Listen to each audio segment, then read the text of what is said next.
수도권 광역버스 입석 승차가 18일부터 중단되면서 출퇴근길 승객들의 불편이 이어졌습니다. 포천시에 있는 단독주택에서 화재가 발생했습니다. 불은 주택 안방과 지붕 등을 태우고 40여 분 만에 꺼졌는데요. 사고 소식 전해드립니다.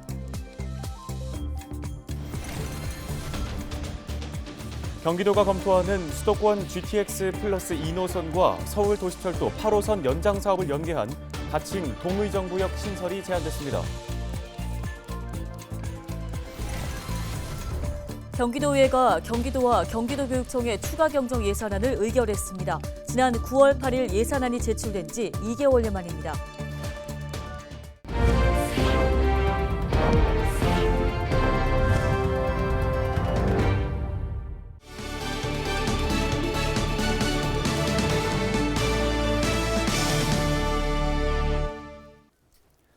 시청자 여러분 안녕하십니까? 헬로티비 뉴스입니다. 첫 소식입니다. 수도권 광역버스 입석 승차가 18일부터 중단되면서 출퇴근길 승객들의 불편이 이어졌습니다. 입석 승차를 중단한 버스 업체는 14곳으로 경기 지역 광역버스 노선 중 46%에 해당하는 146개 노선에 달합니다. 경기도는 전세버스와 예비 차량 등 20대를 투입해 승객들의 불편을 최소화하고 있고 내년 초까지 68대의 차량을 추가로 투입하기로 했습니다. 또 경기 버스 정보 앱과 정류소 안내문을 통해 입석 중단과 대체 노선을 안내하고 있습니다. 17일 오후 6시 50분쯤 포천시에 있는 단독주택에서 불이 났습니다. 이 불은 주택 안방과 지붕 등을 태우고 40여 분 만에 꺼졌습니다. 거주하고 있던 80대 여성이 스스로 대피해 인명피해는 없었습니다. 소방당국은 화목 난로에서 불이 옮겨 붙은 것으로 보고 정확한 화재 원인을 조사하고 있습니다.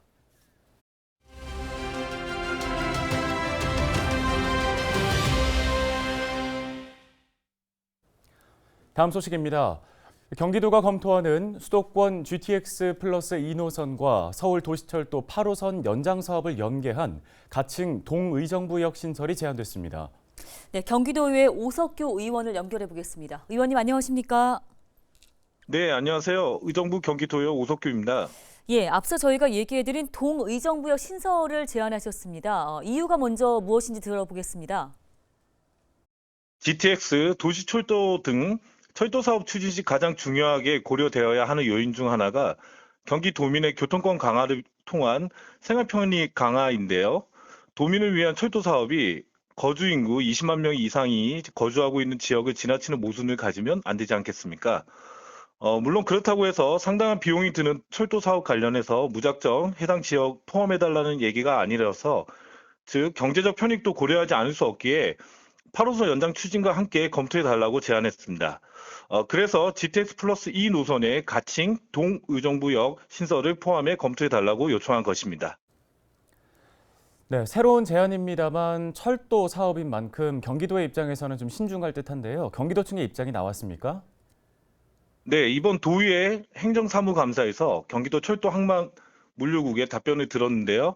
GTX 플러스 2 노선 활성화에 좋은 제안으로 김동연 지사의 GTX 플러스 사업 타당성 연구 용역 설계 시 적극 검토 반영하겠다고 약속했습니다. 긍정적으로 받아주셔서 매우 기쁘게 생각합니다.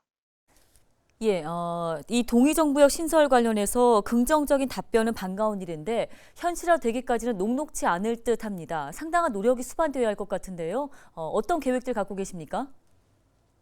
경기도 의정부시, 의정부 시민과 함께 가칭 동의정부역 신설과 GTX 플러스 2 노선과 8호선 연장을 동시에 추진하는 활동을 주도적으로 할 계획입니다.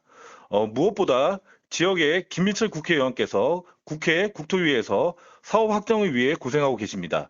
지역 국회의원께서 최우선적으로 챙기고 있습니다. 좋은 성과, 결과 기대할 수 있도록 많이 고민하고 노력하겠습니다. 네, 동의정부역이 만들어진다면 어떤 기대 효과들이 있을지 연구를 해서 경기도와 공유하는 것도 중요해 보이는데요. 어떻습니까?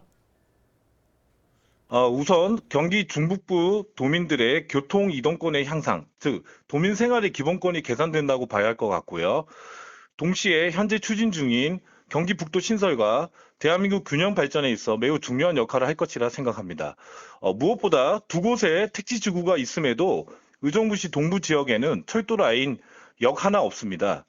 대중교통의 취약지인 의정부시 동부 지역 주민들의 교통 이동권 강화로 경제, 사회적 활동이 개선되면서 우리 의정부 시민들의 삶의 질이 향상될 것이라 생각합니다. 네, 알겠습니다. 말씀 여기까지 듣겠습니다. 경기도의회 오석규 의원이었습니다.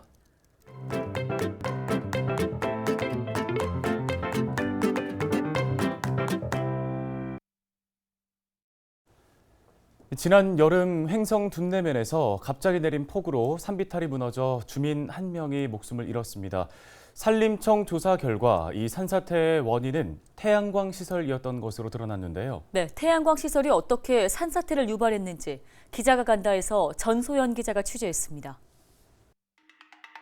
산지 태양광 발전 시설 10곳 중 8곳이 산사태 위험에 노출된 것으로 파악됐습니다. 평균 경사도 10도 미만 조건을 맞추지 않은 것으로 나타났습니다. 강원도 횡성에서는 토사가 주택을 덮쳐 70대 주민 1명이 목숨을 잃게 강원도 됐습니다. 횡성에서 발생한 산사태가 집으로 들이닥치면서 70대 주민 1명이 숨졌습니다.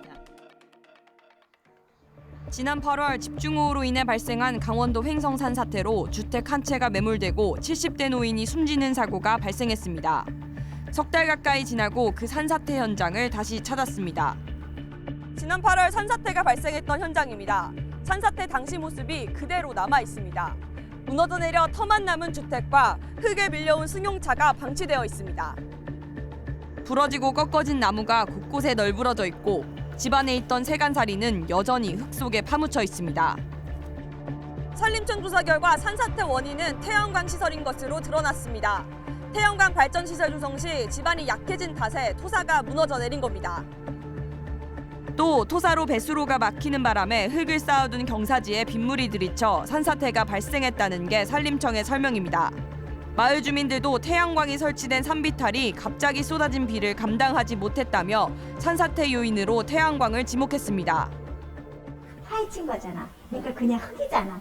흙이니까 물이 뭐 어떻게 할 수가 없까. 그냥 완전히 막 본물 터지듯이 터졌지. 비가 많이 오면 땅이 약해진 건 사실이지. 이거는 뭐 삼척 도사도 아닌 사장인데 이거는 자연재해가 아니에요. 인정. 2년 전 집중호우로 태양광 시설이 무너진 또 다른 곳을 찾았습니다. 이곳은 지난 2020년 산사태가 발생했던 철원군 갈마릅의 태양광 시설입니다. 당시 폭우가 쏟아지자 산비탈에 설치돼 있던 태양광 시설이 흙과 함께 무너져 내렸습니다. 산사태 이후 옹벽을 다시 쌓는 등 복구 작업이 이뤄졌지만 마을 주민들은 여전히 불안에 떨고 있습니다. 그 비가 많이 오면은 불안하고 마음이 항상 좀 근심 걱정이 생기죠.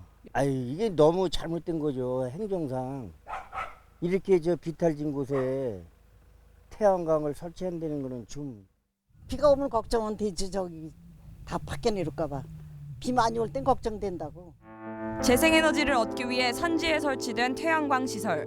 지난 5년간 축구장 면적의 7,260배 규모의 부지에 산지 태양광 시설이 들어섰습니다. 화석연료 사용을 줄일 수 있다는 긍정적인 부분도 있지만 집중호우가 내리면 산사태가 발생할 수 있다는 지적이 나오고 있습니다. 박수영 의원이 산림청으로부터 제출받은 자료를 보면 산지 태양광 설치 지역에서 발생한 산사태는 최근 5년간 35건이나 됩니다. 수도권과 광역시, 제주를 제외한 전국 모든 지역에서 발생했고 경북과 충북 지역이 각각 7건으로 가장 많았습니다. 대부분 경사면이나 옹벽이 붕괴하면서 토사가 유출된 경우입니다. 전문가는 모든 산지 태양광 시설이 산사태를 유발하는 것은 아니지만 부실 설치가 문제라고 지적합니다. 잘하면 되는데요. 그 지형이나 지질에 맞게끔 그거를 안전시설을 하고 태양광 시설을 하면 되는데 지금 대부분 그렇게 안 했거든요. 그러니까 어디나 위험하다고 생각하고 인명피해가 없도록 대책을 세우는 게 지금은 우선이에요. 산사태 걱정이 커지자 정부는 특별관리가 필요한 산지 태양광 3천여 개를 선정해 매년 전문기관의 안전점검을 시행하겠다고 밝혔습니다. 환경을 살리자는 취지로 도입한 태양광. 그러나 무분별한 도입과 부실 설치가 주민들의 안전을 위협하고 있습니다. 기자가 간다 전소연입니다.